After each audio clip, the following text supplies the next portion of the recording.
Health, Quarter 2, Week 6 to 7. Teacher Jazz Patio. Magandang araw mga bata! Ako si Teacher Jazz Patio, ang gurong laging alerto na makakasama nyo sa inyong pagkatuto. Kaya halika na, mag-aral na tayo! Tandaan, una, ihanda ang inyong lapis at papel upang makasabay ka sa ating leksyon. Naihanda nyo na ba ang inyong lapis at papel, mga bata? Magaling! Pangalawa, ihanda ang inyong module at buksan ito sa pahina 24. Narito ang inyong health module. Ito naman ang pahina 24. Nabuksan nyo na ba ang inyong aklat, mga bata? Mahusay! Pangatlo, gamitin ang mata at tenga upang maunawaan ang ating leksyon sa araw na ito. Pag-aaralan natin ngayon ang Health, Quarter 2, Week 6 to 7. Ito ay tungkol sa malinis at malusog na pangangatawan. Ngunit bago yan, halika, umawit muna tayo.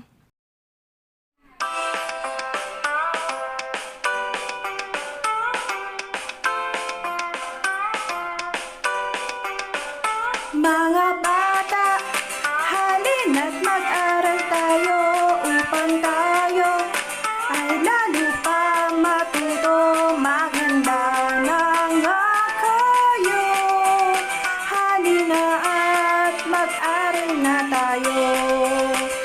Ibukas ang ating isip, ituon ang mga mata nyo, makinig ang mga tenga nyo dito. Dapat tayo ay lagi ng alerto. Mga bata, halina't mag-aral tayo upang tayo ay lalo pa matuto, maganda na nga kayo. Halina't mag-aral na tayo. Hayan, handa na tayo ngayong mag-aral. Pagkatapos ng araling ito, inaasahang malalaman mo, maisasagawa mo, at mapahahalagahan mo ang mga dapat ugaliin upang mapanatiling malinis at malusog ang iyong pangangatawan. Ano-ano ang mga dapat nating gawin upang mapanatili ang kalusugan ng ating katawan?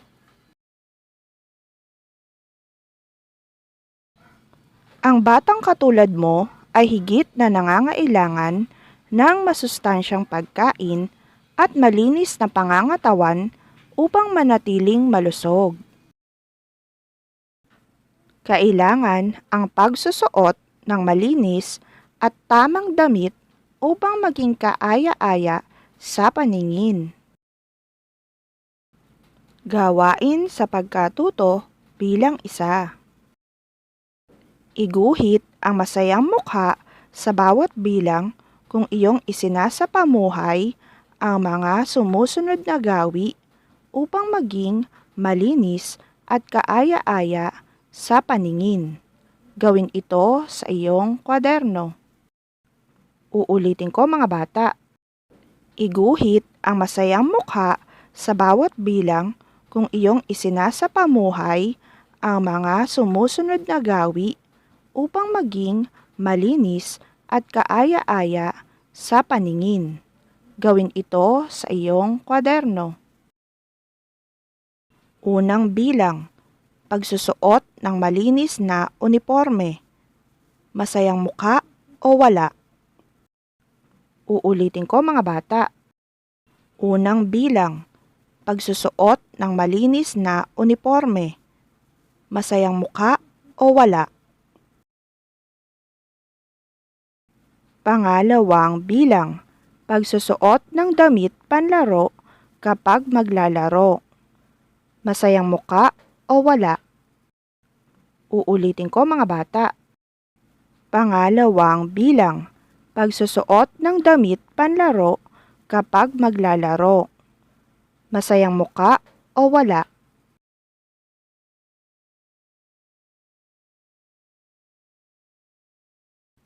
Pangatlong bilang, pagsusuot ng angkop na damit sa lugar dalanginan.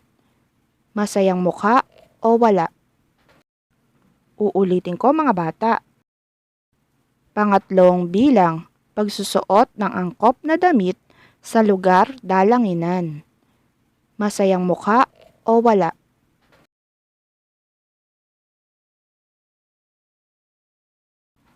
Pang-apat na bilang, pagsusuot ng damit pantulog kung matutulog na. Masayang mukha o wala? Uulitin ko mga bata. Pang-apat na bilang, pagsusuot ng damit pantulog kung matutulog na. Masayang mukha o wala?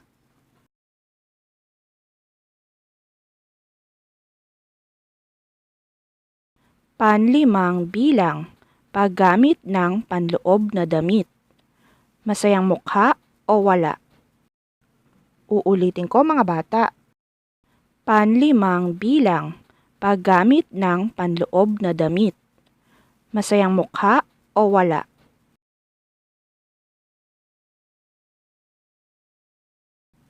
Gawain sa pagkatuto bilang 2. Pagtambalin ang mga uri ng kasuotan sa hanay A sa mga lugar sa hanay B kung saan ito angkop na isuot. Isulat ang iyong sagot sa kwaderno. Uulitin ko mga bata. Pagtambalin ang mga uri ng kasuotan sa hanay A sa mga lugar sa hanay B kung saan ito angkop na isuot. Isulat ang iyong sagot sa kwaderno. Hanay A. Unang bilang, school uniform. School uniform. Pagpipilian mula sa hanay B. A. Bahay. B. Tulugan. C. Palaruan. D. Paaralan. E. Simbahan o kapilya. Pangalawang bilang, pajama. Pajama. Pagpipilian mula sa hanay B. A. Bahay. B. Tulugan. C. Palaruan. D. Paaralan. E. Simbahan o kapilya.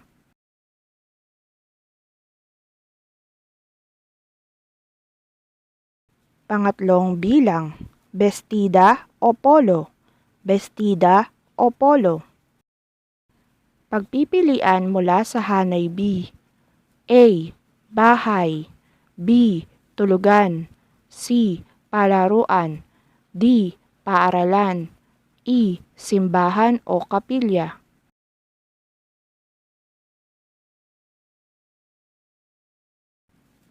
Pang-apat na bilang, sportswear. Sportswear. Pagpipilian mula sa hanay B.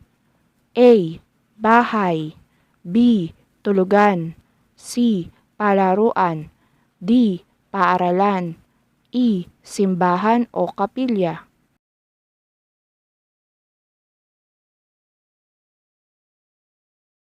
Panlimang bilang, sando o short. Sando o short. Pagpipilian mula sa hanay B. A. Bahay. B. Tulugan. C. Palaruan. D. Paaralan.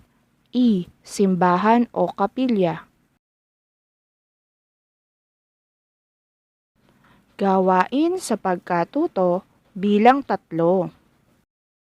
Lagyan ng check kung ginagawa mo araw-araw ang gawain sa ibaba upang manatiling malinis at malusog ang iyong pangangatawan.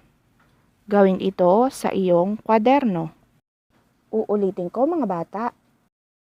Lagyan ng check kung ginagawa mo araw-araw ang gawain sa ibaba upang manatiling malinis at malusog ang iyong pangangatawan. Gawin ito sa iyong kwaderno. Unang bilang, naliligo araw-araw. May check o wala? Uulitin ko mga bata. Unang bilang, naliligo araw-araw. May check o wala? Pangalawang bilang, nagsisipilyo ng ngipin pagkatapos kumain. May check o wala? Uulitin ko mga bata. Pangalawang bilang, nagsisipilyo ng ngipin pagkatapos kumain. May check o wala? Pangatlong bilang, kumakain ng masustansyang pagkain. May check o wala? Uulitin ko mga bata. Pangatlong bilang, kumakain ng masustansyang pagkain. May check o wala? Pang-apat na bilang, naghuhugas ng kamay sa tuwina. May check o wala? Uulitin ko mga bata. Pang-apat na bilang, naghuhugas ng kamay sa tuwina. May check o wala? Panlimang bilang, nagsusuot ng malinis na damit. May check o wala? Uulitin ko mga bata. Panlimang bilang, nagsusuot ng malinis na damit. May check o wala? Gawain sa pagkatuto bilang 4. Magtala ng 5 masustansyang pagkain na kinakain mo para manatiling malusog ang iyong pangangatawan. Gawin ito sa iyong kwaderno. Uulitin ko mga bata. Magtala ng 5 masustansyang pagkain na kinakain mo para manatiling malusog ang iyong pangangatawan.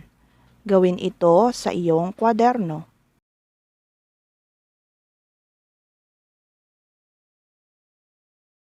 Isulat o itala ang 5 masustansyang pagkain na kinakain mo.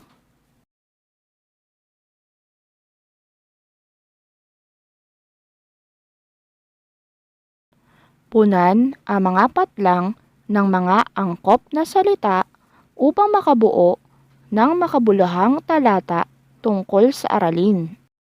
Uulitin ko mga bata. Punan ang mga patlang ng mga angkop na salita upang makabuo ng makabuluhang talata tungkol sa aralin. Upang manatili tayong patlang at patlang, ay ugaliin natin na maging malinis sa katawan at magsuot ng angkop na patlang. Kumain ng patlang pagkain tulad ng patlang at gulay. Mga pagpipilian: masustansyang, malusog, masigla, prutas, damit. Uulitin ko mga bata. Upang manatili tayong patlang at patlang, ay ugaliin natin na maging malinis sa katawan at magsuot ng angkop na patlang. Kumain ng patlang pagkain tulad ng patlang at gulay. Mga pagpipilian: masustansyang, malusog, masigla, prutas, damit. Nawa ay marami kayong natutunan ngayong araw na ito. Samahan niyo ako muli sa mga susunod pang mga video mga bata. Muli, ako si Teacher Jazz Patio, ang gurong laging alerto na nakasama nyo sa inyong pagkatuto. Hanggang sa muli natin pagkikita mga bata. Paalam!